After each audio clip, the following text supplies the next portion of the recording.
안녕하십니까, 로라이더입니다. 이번 강의는 제7강 작물의 상적 발육입니다. 앞서 우리는 재배기초 강의에서 수량삼각형을 보았습니다. 수량삼각형에 결정하는 세 가지 요인이 유전성, 환경, 재배기술이었습니다.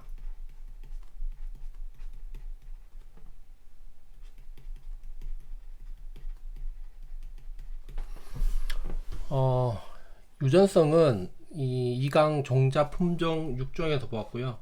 그리고 환경적인 부분은 토양 환경부터 대기 환경까지 해서 환경적인 부분을 보았습니다. 작물의 상적 발육인데요. 작물의 상적 발육은 재배 기술하고 환경적인 부분에서 좀 걸쳐 있다고 보시면 되는데요. 그 이유가 작물이 화성을 이루기 위해서는 그 내적 환경과 외적 환경을 이제 필요로 하는데, 그 내적 환경, 외적 환경을 인간의 이용 요구에 맞게 활용하는 재배 기술이기 때문입니다. 그래서 상적 발육은 환경과 재배 기술에 같이 걸쳐 있다고 보시면 됩니다. 이번 강의 작물의 상적 발육에서는 일단 생장과 발육의 차이점, 그리고 상적 발육의 개념, 그리고 화성 유인에 필요한 요인들, 그리고 작물의 발육상을 보겠습니다. 그 작물의 발육상에는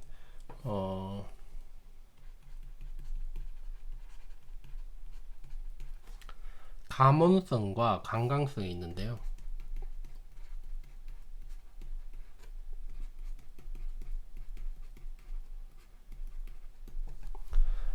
감온성과 관련된 것이 우리가 이제 흔히들 말하는 버널리제이션이라고 합니다.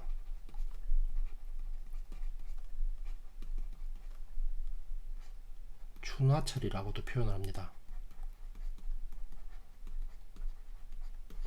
그리고 감원성에 관련이 있는 항목이 바로 일장 효과입니다.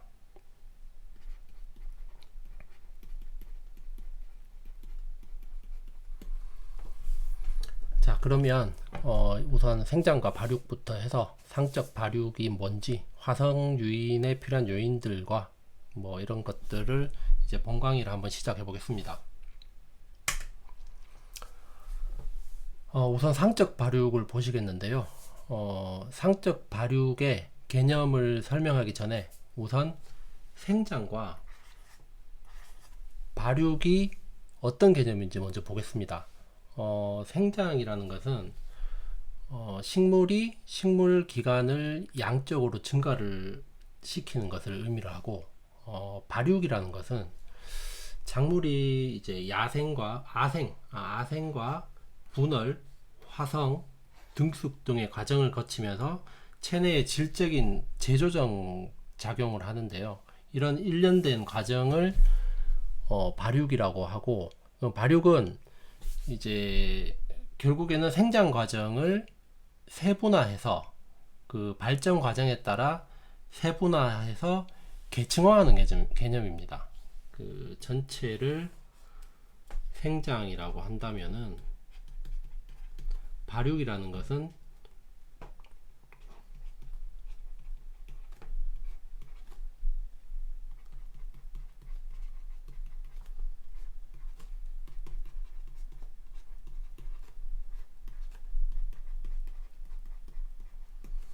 이런 과정들을 계층화해서 나타내는 과정을 다 얘기를 하는 겁니다. 그러면 아생이라는 것은 그 싹아자의 날생이라고 해서 우리가 종자를 심어서 이제 그 종자가 싹이 나는 과정을 아생이라고 하고요. 그 싹이 나서 이제 여러 개로 분열은 그 앞선 강의에서 그 벼파트에서 제가 별도로 설명을 드렸습니다. 마디에서 가지가 나오게 되고요. 그리고 나온 가지들에서 이제 또 꽃이 이렇게 피는 것을 화성이라고 합니다. 그 핀 꽃이 수정이 완료가 돼서 이제 열매를 맺혀서 열매가 익어가는 것을 이제 등숙이라고 하고요.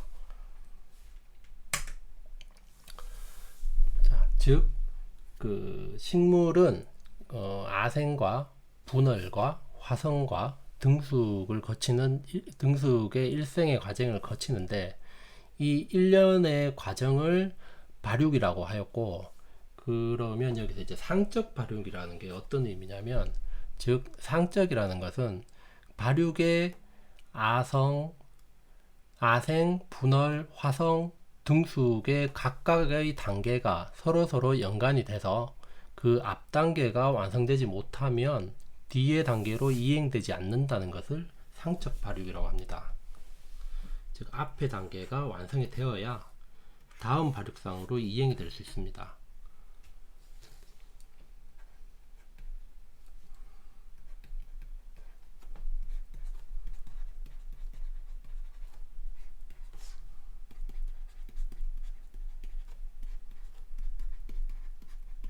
예를 들면 아생을 해서 분할이 되지 않고 바로 화성으로 갈 수가 없고요. 마찬가지로 분할을 했는데 화성의 과정이 없이 바로 등숙이 될 수가 없다는 얘기입니다. 자, 그럼 이제 아까 그 네 가지 단계에서 아생, 분할, 화성, 등숙의 과정에서 가장 중요한 단계가 무엇일까요? 자, 밑에 그림을 보시면 이제 씨를 뿌려서 2번 단계가 아생, 3번 단계가 4번 단계가 화성을 꽃을 피운 화성 단계고, 이제 열매가 맺혀서 익어가는 등숙 단계입니다. 아생에서 화성이 되기 전까지의 단계를 우리는 영양생장이라고 하고요.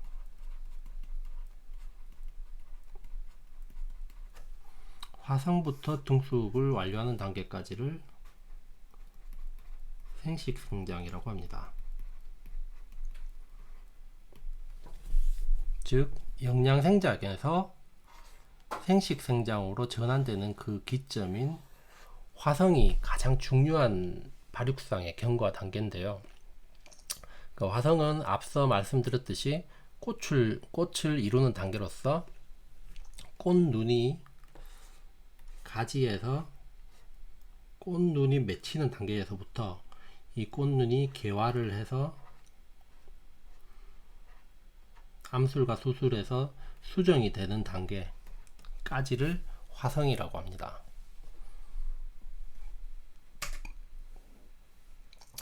그러면 이제 상적 유인에서 상적 발육에서 화성이 유인되는 요인으로는 이제 화성이 어떻게 하면 그러면 그 분할 단계에서 화성이 유인이 될 것인가?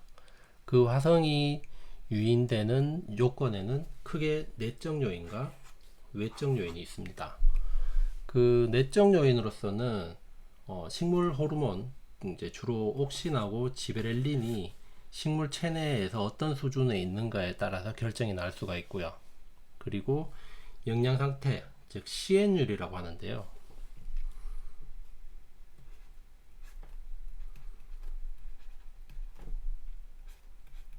비율을 얘기를 합니다. 그 C라는 것은 쉽게 얘기를 하자면 탄수화물이라고 보시면 됩니다. 그리고 N이라는 것은 질소, 즉 식물의 영양분입니다.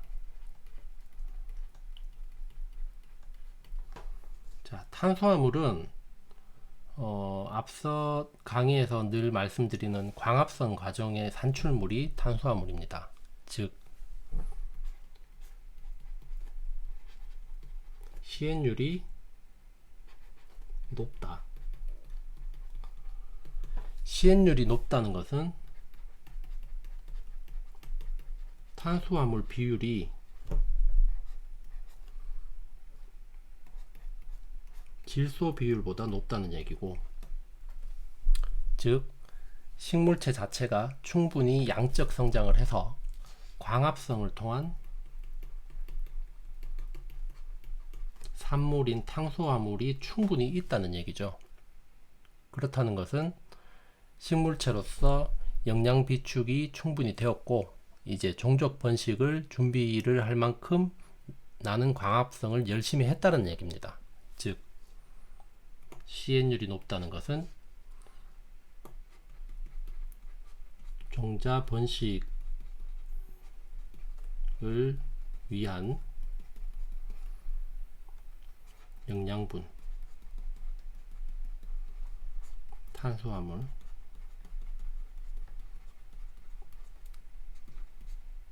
비축률이 높다. 즉 번식할 준비가 되었다.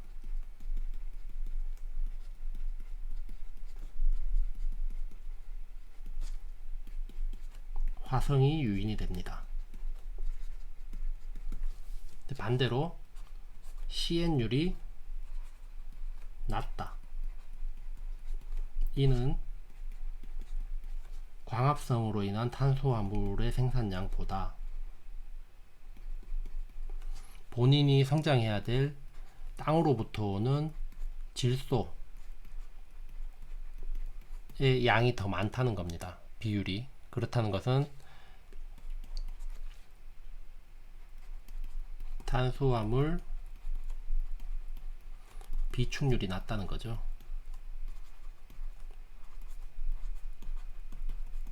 이는 번식할 준비가 아직 멀었다.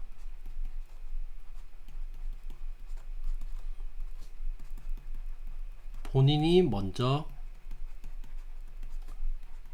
커야 하는 단계다. 이렇게 판단을 합니다. 즉 화성 유인이 안 됩니다. 이게 바로 내적 요인입니다. 내적 요인으로 CN율로서 식물체는 화성을 할 것인가, 화성을 하지 않을 것인가를 결정을 합니다. 이제 외적 요인으로는 온도 조건과 광 조건이 있는데요. 온도 조건은 이제 감온성을 얘기를 하는 건데, 식물체가 외적 온도 조건이 맞을 때, 즉 그 다음에 설명을 하겠지만 외적 온도 조건이 적절한 저온 조건의 일정 기간이 거쳐야지만 추후에 화성이 유인을 되는 것을 말하는 거고요. 이제 이것을 우리는 버널리제이션, 추나철이라고 얘기를 하고, 그 다음에 외적 요인으로서는 광 조건이 있는데요.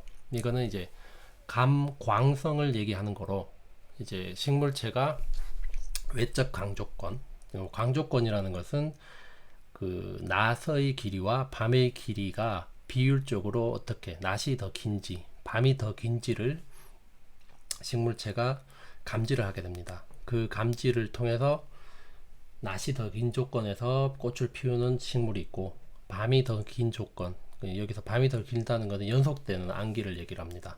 연속적인 안기가 더 긴 조건에서 화성이 유도가 되는 게 있습니다.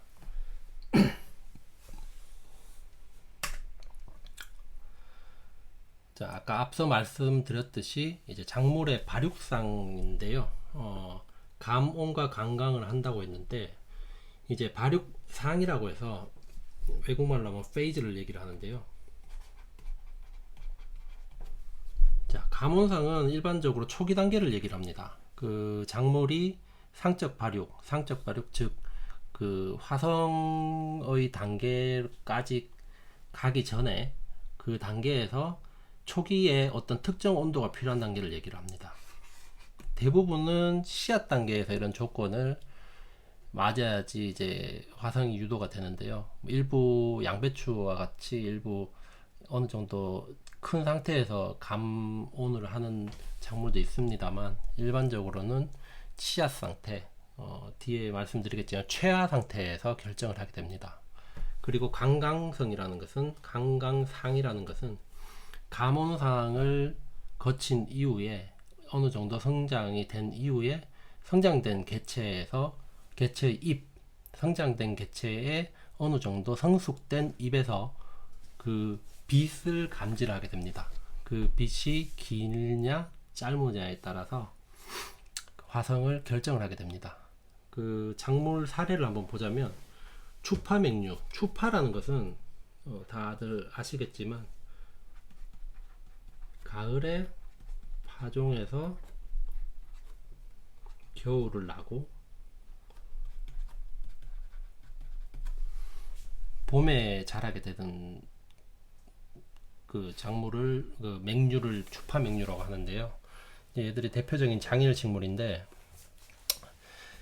생육 초기에 일정한 저온, 그러니까 최하 상태, 씨앗에서 약간의 싹이 난 상태에서 저온을 거친 뒤에 이제 그러고 나서 그 출수, 개화, 성숙 이제 조건을 경과하고 나서 그다음에 일정한 그 강강 조건, 그 장일 조건, 즉 밤보다 낮이 긴 조건이 되었을 때만 출수, 개화, 성숙을 하고, 그렇지 못하면 출수, 개화, 성숙의 단계를 도달하지 못하게 됩니다. 그러면 초기에 특정 온도가 필요한 단계를 감온상이라고 하고, 그 뒤에 특정 일장을 필요로 하는 단계를 관광상이라고 합니다. 벼는 이제 이게 작물마다 다른데요. 벼 같은 경우는 광성이 잘 나타나고요. 감온성은 둔감한 편이고, 반면에 이제 또 토마토 같은 작물은 감온성, 관광상 둘 다 잘 나타나지 않습니다. 즉 크게 민감하지 않습니다. 빛과 온도에 있어서.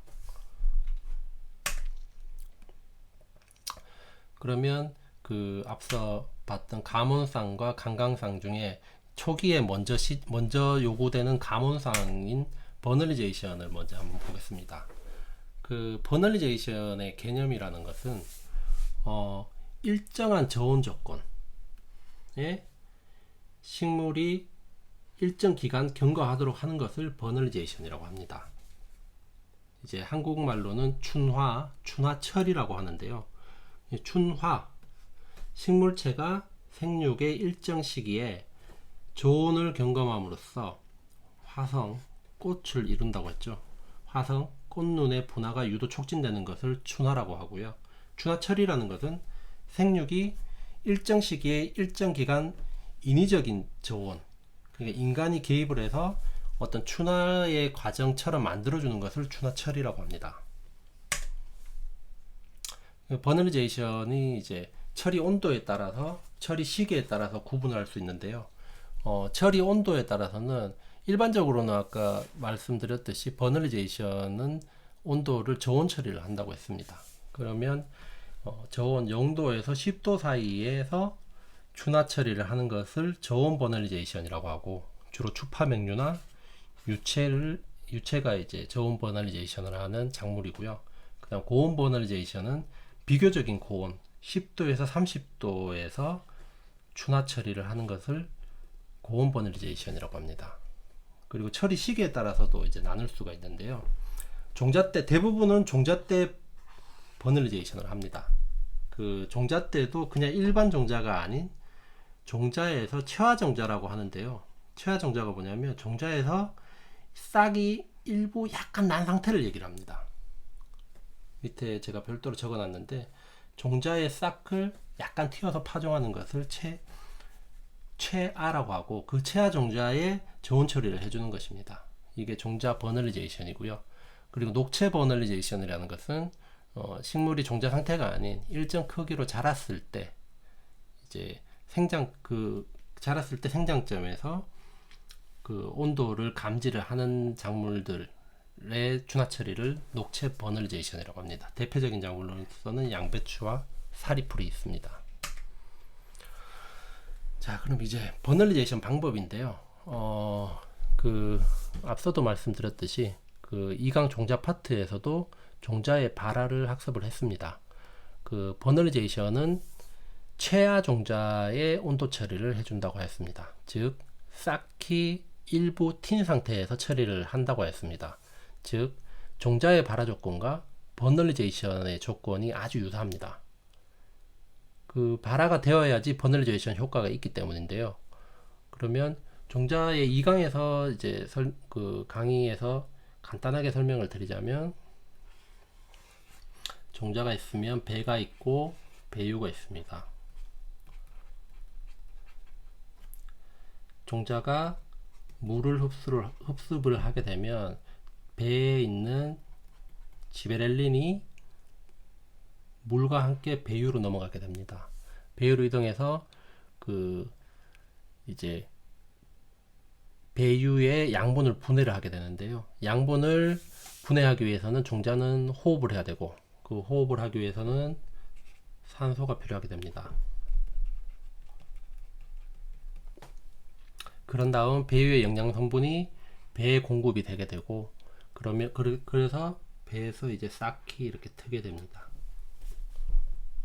즉 버널리제이션도 체화가 돼야 되기 때문에 발화 과정에 필요한 조건들을 다 필요로 하게 됩니다. 그 대표적인 것이 금방 설명드렸듯이 수분과 호흡을 위한 산소와 다음에 배유에 있는 탄수화물이 필요가 한 것입니다.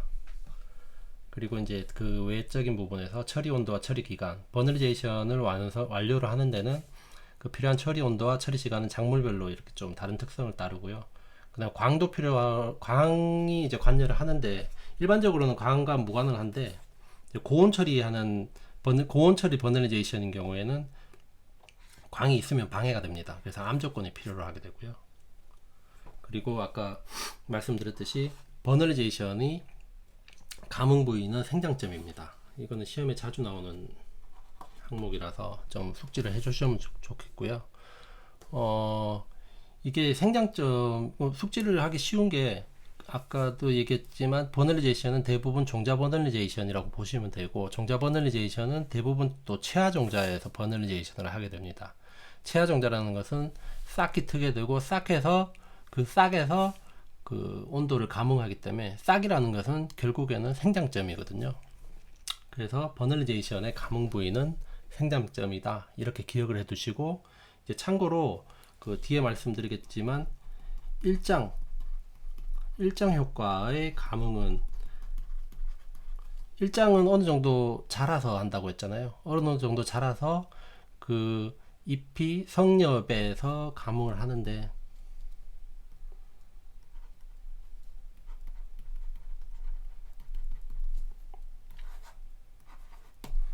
그래서 버널리제이션은 생장점, 일장 효과의 감응은 성엽에서 성숙된 잎에서 한다고 보시면 됩니다. 자, 버널리제이션의 처리 사례입니다. 일반 작물에서는 추파병류 같은 경우는 저온 처리를 하는데요. 0도에서 3도 사이에서 30에서 60일 정도.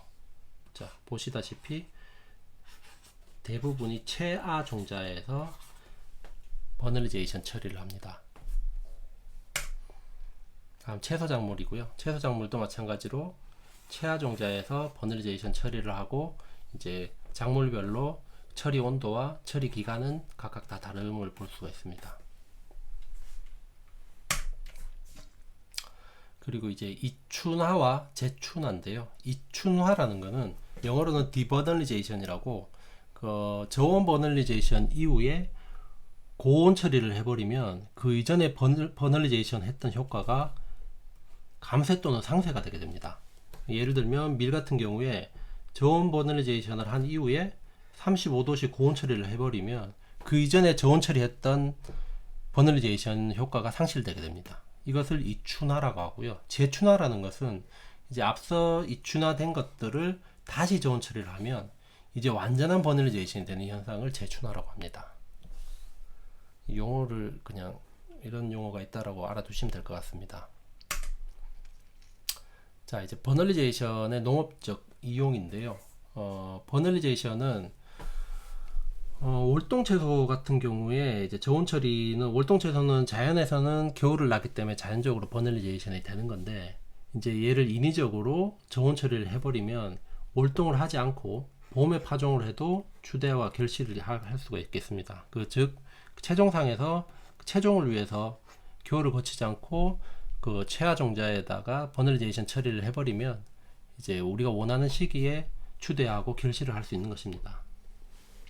그리고 육종도 마찬가지로, 원래 전통적인 육종은 그 1년생일 경우에 1년에 한 번 개체밖에 못 볼 텐데, 이제 이렇게 인위적으로 버널리제이션을 해줌으로써 1년에 2세대까지도 진전이 가능합니다. 그래서 세대 단축을 할 수가 있겠고요. 그리고 수량 증대 효과도 볼 수가 있는데, 벼 같은 경우에 체화 종자를 10도씨에서 35일간 고온 처리 후 파종을 하면 벼의 어떤 불량 환경에 대한 적응성이 높아지고, 그로 인해서 수량 증대 효과를 보게 됩니다.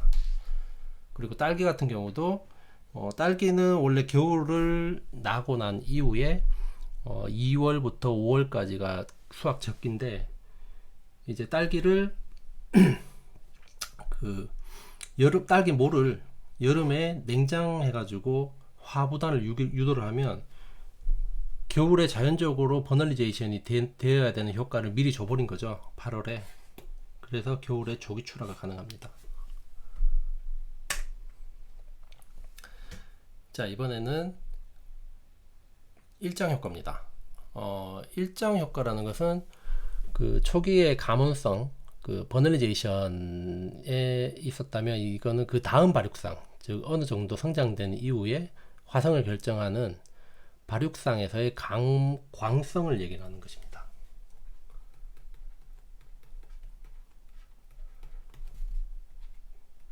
버널리제이션은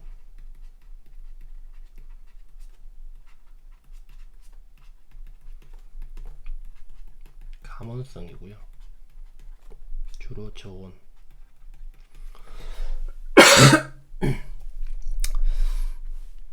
자, 일장이라는 것은 명기의 길이를 얘기를 하는데요. 식물이 낮의 길이와 밤의 길이를 감지를 해서 낮이 긴지 밤이 긴지를 판단을 해서 그 길이가 적당할 때 꽃을 피우겠다는 내용인데요.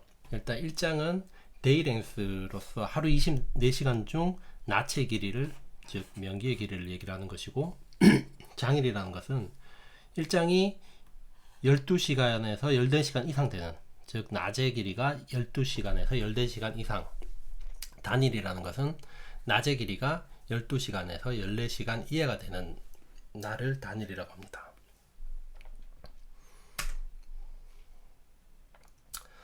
자, 이거는 일장효과 참고사항인데요. 일장효과를 발견되게 된 계기가 담배 품종 때문에 발견이 됐는데, 자, 미국의 가너와 알라드라는 사람이 발견을 했는데, 이 담배 품종을 플로리다 주에서는 제대로 정상적으로 개화 결실이 이루어졌는데, 그 똑같은 품종을 워싱턴 DC에 갔다가서 키워보니까 얘가 개화 결실을 하지 않고 계속 영양 생장을 하는 것을 발견을 합니다. 그래서 왜 이럴까 하고 이제 찾아보니까 그 위도상 플로리다는 저위도에 있고 워싱턴 DC는 고위도에 있습니다. 그 위도에 따른 낫의 길이가 틀리게 됐다는 것을 발견을 하게 됐고, 즉 작물이 개화와 결실을 하는 데 있어 가지고 낮과 밤의 길이가 중요한 영향을 미치는구나 해서 발견되게 되었습니다. 일장효과라는 것이. 자, 그림에서 보자면, 자, 플로리다는 약 30도 정도 위도를 가지고 있고요. 워싱턴 DC는 뭐 그림으로 봤을 때는 약 한 40, 한 8, 한 50쯤 되겠네요. 그러면 자,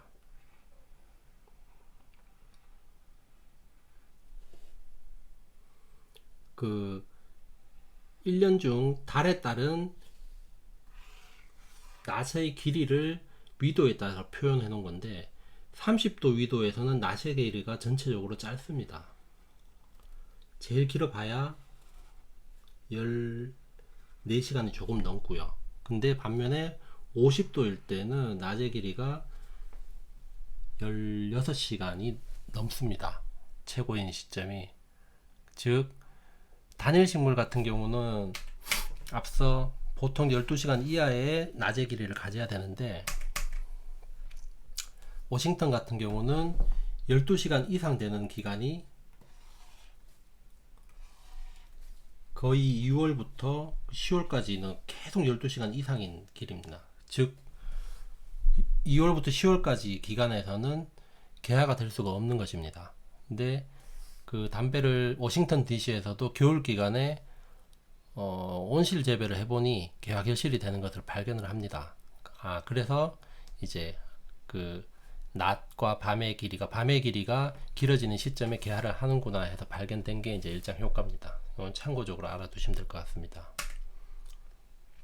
이제 일장 효과의 용어인데요. 최적 일장이라는 것은 그 화성을 유도를 하는데 가장 가장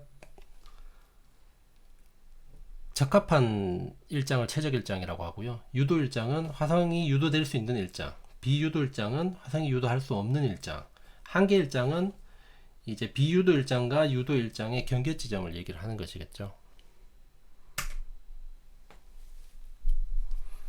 자, 장일 식물, 단일 식물을 이제 식물의 일장형으로 구분을 하는데, 화성이 유도되는 일장에 따라서 장일이냐 단일이냐. 그 장일 식물은 반대로 말하면 단야 식물이죠. 밤이 짧아졌을 때 개화가 되는 식물을 얘기를 하는 것이고, 단일 식물은 밤이 길어졌을 때 개화가 되는 식물입니다.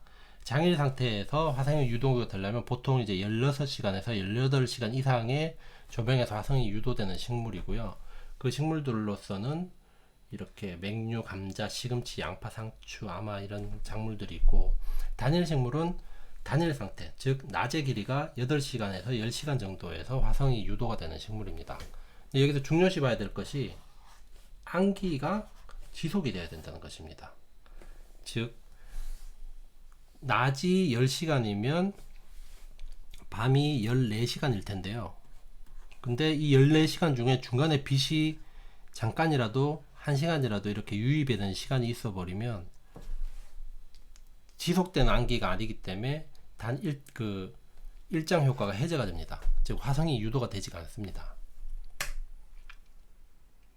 자, 이 그래프로 보는 건데요. 장일 식물인 경우에 이렇게 이런 그래프를 띱니다.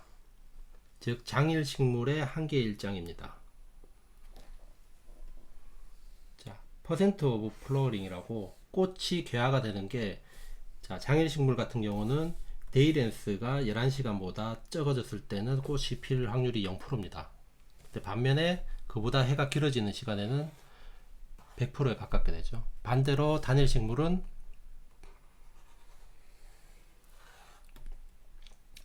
해의 길이가 한계 일장보다 짧아졌을 때 100%로 개화가 되고, 그보다 길어졌을 때는 개화가 되지 않습니다.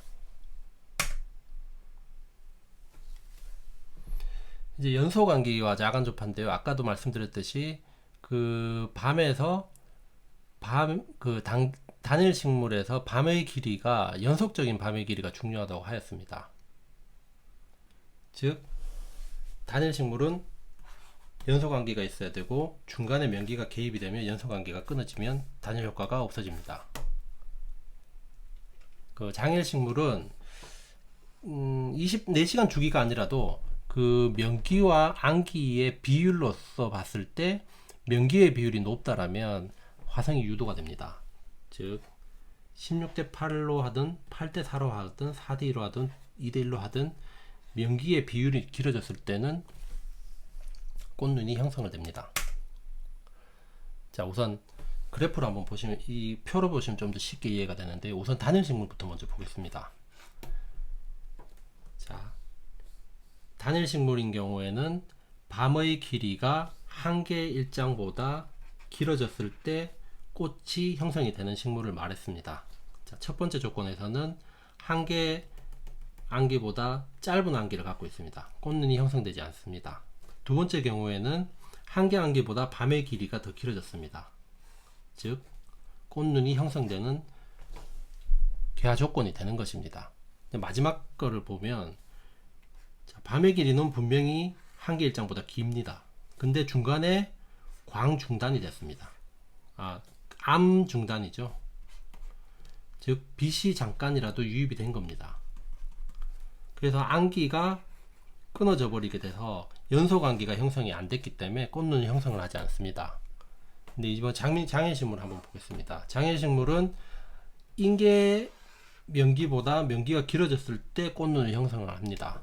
즉 첫 번째 조건에는 형성이 되고, 두 번째 조건에서는 낮의 길이가 그만큼 인계보다 길지가 않기 때문에 형성이 안 됩니다.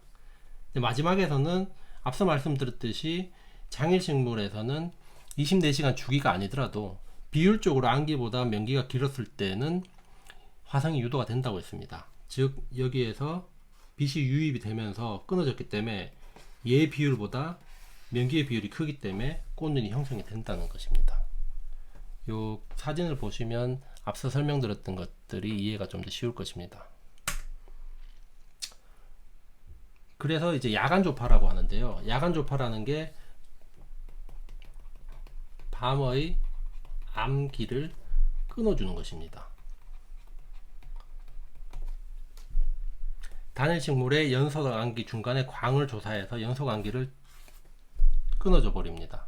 그러면 단일 효과가 사라지게 되고 개화가 안 되게 됩니다. 야간 조파의 효과적인 광 파장이라고 해서 광 파장이 여러 파장이 있는데요. 600에서 680 나노미터의 적색광을 조파했을 때 효과가 좋다고 합니다. 야간 조파의 이용 사례로 보면 우리가 들깨를 볼 수가 있는데요.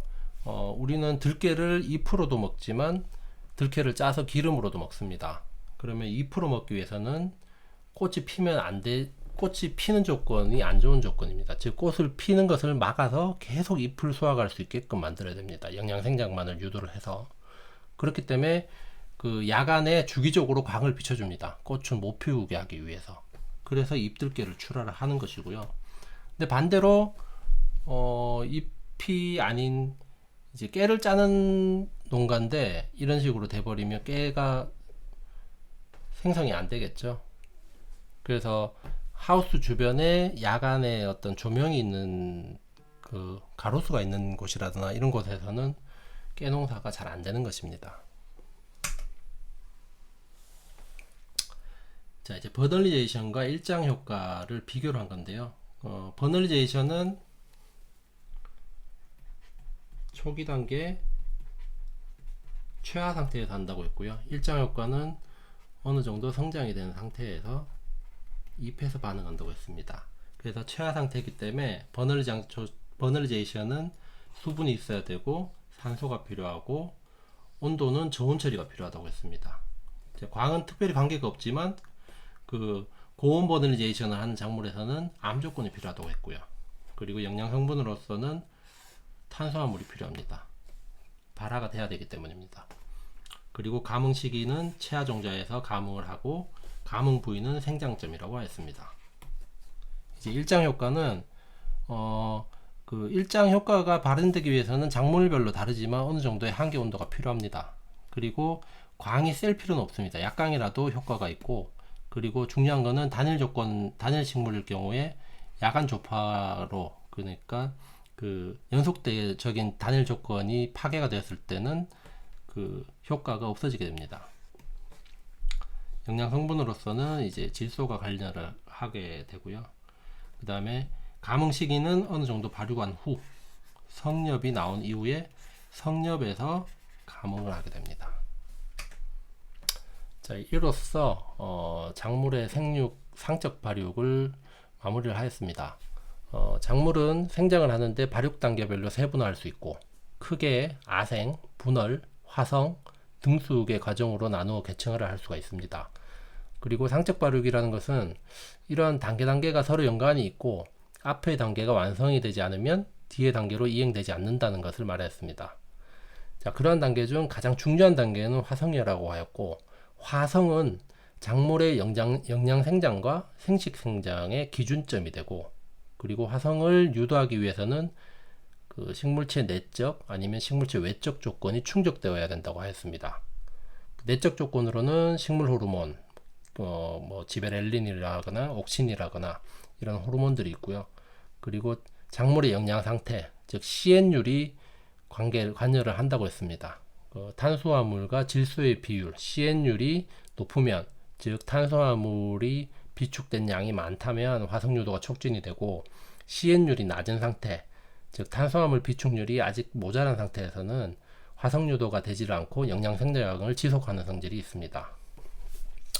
그리고 외적 요인으로는 작물 생육 초기에는 감온상, 즉 버널리제이션이 관여를 하고, 작물 생육 후기에는 감광상, 즉 일장 효과가 관여를 하여 화성을 결정한다고 하였습니다.